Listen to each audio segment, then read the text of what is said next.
অত্যন্ত জরুরি হাদিস বলছি, মনোযোগ দিয়ে শুনুন, এটা বলে শেষ করব। বিষ্ণু ইসলাম একবার সাহাবাদেরকে বলেন, আলা উখবিরুকুম বিআফদল মিন দারাজাতি সিয়ামি ওয়াস সালাতি ওয়াস সাদাকা।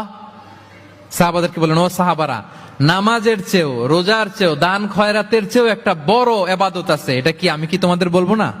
সাহাবারা তো অবাক, নামাজের চেয়েও বড় ইবাদত, রোজার চেয়েও বড়, দানের চেয়েও বড়। ক্বালু বালা ইয়া রাসূলুল্লাহ। সাহাবারা বললেন, অবশ্যই হে নবী, হ্যাঁ আপনি বলেন সেটা কি? বিষ্ণু ইসলাম বললেন, ইসলাহু যাতিল বাইন, বিবাদমান দুই গ্রুপকে মাঝখান দিয়ে যে মিলিয়ে দেয়া।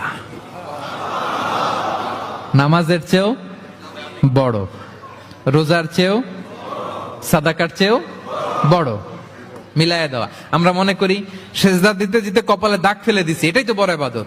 এটা তো নিঃসন্দেহে বড় ইবাদত। আমরা মনে করি হজ করতে করতে শেষ করে ফেলতেছি, এটাই বড় ইবাদত। জিকির করতে করতে আমরা দিনরাত এক করে ফেলতেছি, এগুলো তো নিঃসন্দেহে ইবাদত। কিন্তু দুই ভাই, বিবাদমান দুই গ্রুপের মধ্যে আপনি যদি মিলিয়ে দেন, এগুলো নফল রোজা, নফল দান, নফল সালাতের চেয়ে বেশি সওয়াবের কাজ। পড়েন সুবহানাল্লাহ।